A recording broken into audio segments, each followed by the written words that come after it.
there's a world of Web3 outside the US and Europe. Crypto is thriving in the Asia-Pacific region where users and builders abound, Gitcoin's Azeem argues. Upon returning from Token 1049 in Singapore, my perceptions have been profoundly reshaped. What truly astounded me was the depth and dynamism of the Asia-Pacific APAC region in the Web3 realm. While the United States and Europe often dominate the global crypto conversation, I'd always sensed that APAC held more than met the eye. Still, experiencing its intricacies firsthand blew me away. Far from a monolithic entity, APAC has emerged as a kaleidoscope of unique cultures, each with its distinct contribution to the evolving Web3 narrative, often challenging and complementing Western perspectives. As the digital landscape continues to unfold, a deepened appreciation of these diverse cultures is essential to foster genuine global collaborations. The crypto industry is an events industry these days. While on the events circuit, I started to see the same people at each conference almost everywhere I go. No offense to any of those people, but it just wasn't making sense. I started to ask myself what was the value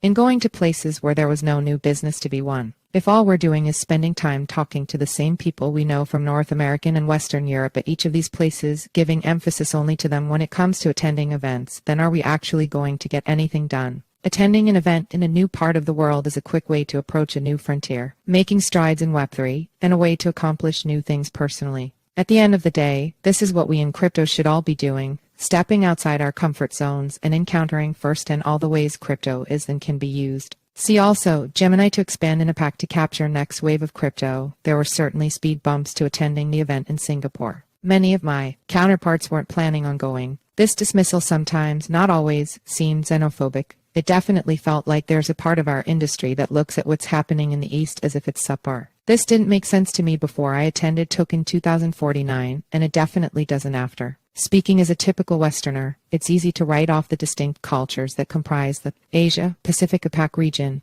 Talking to people from there showed me just how important it is to be on the ground, getting a chance to meet real people and actually learn from different perspectives. Reflecting on distinct countries, several differences stand out. Singapore and Hong Kong are aiming to become global business hubs, attracting significant capital. Many venture funds have opened headquarters in those cities, drawn by frequent and transparent regulatory updates. Japan is grappling with nuances of IP ownership. In Korea, centralized exchanges like Upbit often outperform giants like Binance, in part driven by Korea's crypto enthusiasm and restrictions on gambling. Vietnam, while lacking substantial capital, boasts a community of enthusiasts and developers. Meanwhile, Thailand doesn't have a prominent developer or enthusiast presence, but conglomerates are keenly eyeing the Web3 sector. While these are broad generalizations in a sense, what I found was that each of these regions and countries deserve dedicated focus and attention. Each boasts builders, capital, and users all waiting to dive first into Web3. In Singapore, I would have never guessed we were in the middle of a bear market. No one was talking about what the prices were for any tokens, and were instead just excitedly talking about the new projects they're either working on or investing in.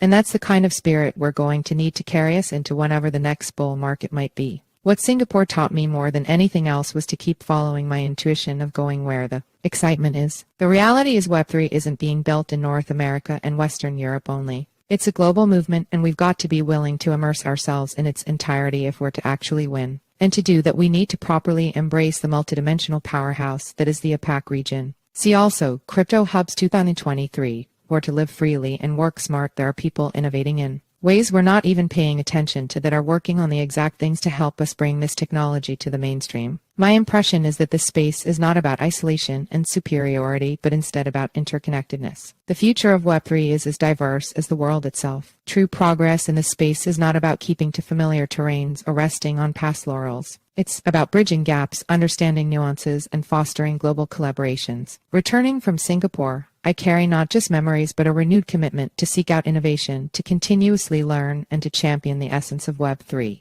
Its universality. Whether in North America, Europe, or any corner of the APAC, the heart of crypto beats in its collective ambition, its shared dreams, and its boundless potential. So, if you're looking for me, I'll probably be somewhere in an Asian country near you.